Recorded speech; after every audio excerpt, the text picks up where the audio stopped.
పవన్ కళ్యాణ్ గొప్ప నటుడు కాకపోవచ్చు.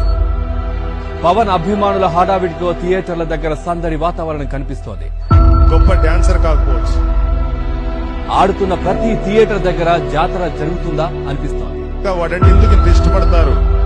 దానికి ఒకటే రీజన్, వాడి యొక్క వ్యక్తిత్వం ఇంతమంది అభిమానికి కారణమే.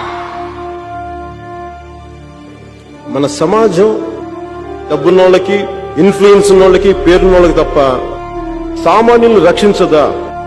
ప్రతి చోట సమస్య కనిపించేది. ఇవన్నీ చూస్తుండగా నాకు ఇంక విసుగు వచ్చేసి ఎవరిలో తిరగబడాలనిపించేది. ఎవరిని తిరగబడాలో తెలియదు, కానీ తిరగబడాలని ఉండేది. పవన్ కళ్యాణ్ కొత్త పార్టీ పెడతారనే ప్రచారం జోరుగా సాగుతుంది.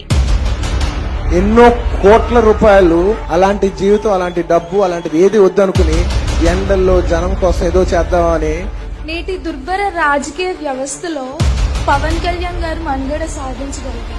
వాస్తవంలో ఆలోచించకుండా ఒక ట్రాప్ లో పడి తను కూడా క్యారీ అవుతున్నాడా, తను ఆలోచించుకుంటే బాగుండేది అని మాత్రం అనిపించింది. పార్టీ రిజిస్ట్రేషన్ అయిపోయింది.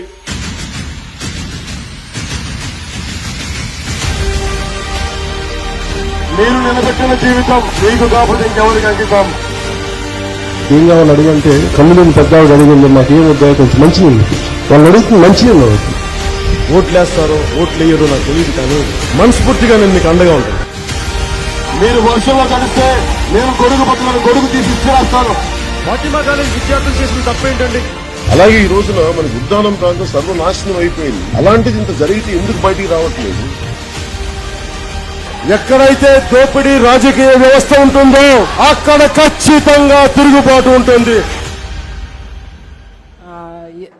రిలీజ్ అనే మాట కన్నా దానికన్నా తక్కువ పాకి వ్యక్తులరా, వీళ్ళు తక్కువ జాతి వాళ్ళరా, మనం వేరే వ్యక్తులం.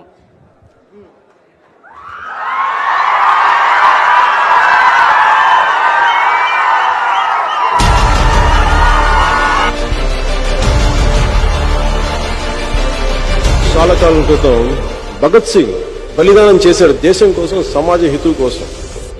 నీ స్ఫూర్తి చచ్చిపోలేదు మిత్రమా, నేనున్నాను.